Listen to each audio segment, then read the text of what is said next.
Voici la véritable histoire du Vatican. Et elle est absolument terrifiante. Dans les années 1970, le père Michael Harris, exorciste en chef du Vatican, fut confronté à un cas sans précédent. Une jeune femme nommée Anna était soupçonnée de possession.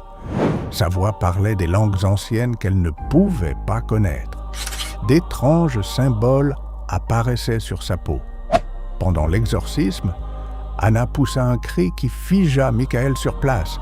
Elle dit « L'Église le sait, elle l'a toujours su, tu n'es qu'un pion. » Michael fut hanté par ces paroles.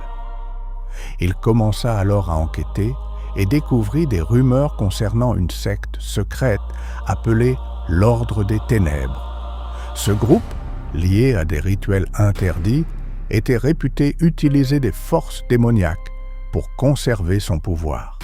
Pire encore, le symbole apparu sur la peau d'Anna correspondait à celui figurant dans les plus anciens registres du Vatican, dans des documents liés à des exorcistes mystérieusement disparus. Lorsque Michael en informa ses supérieurs, ils lui ordonnèrent d'arrêter immédiatement ses recherches. Certaines vérités valent mieux rester enfouies. Mais Michael refusa d'obéir. Il consigna tout dans son journal, déterminé à révéler la vérité. Puis, une nuit, Anna disparut de l'église, pourtant sous haute surveillance. Michael disparut lui aussi. Le Vatican déclara qu'il était parti pour des raisons personnelles. Des semaines plus tard, son journal fut retrouvé, déposé dans une chapelle scellée. La dernière entrée disait « Les ténèbres sont là. Ils savent que je les ai vus. Priez pour mon âme. » Mais ce n'était pas tout. Une photographie était dissimulée dans la reliure du journal.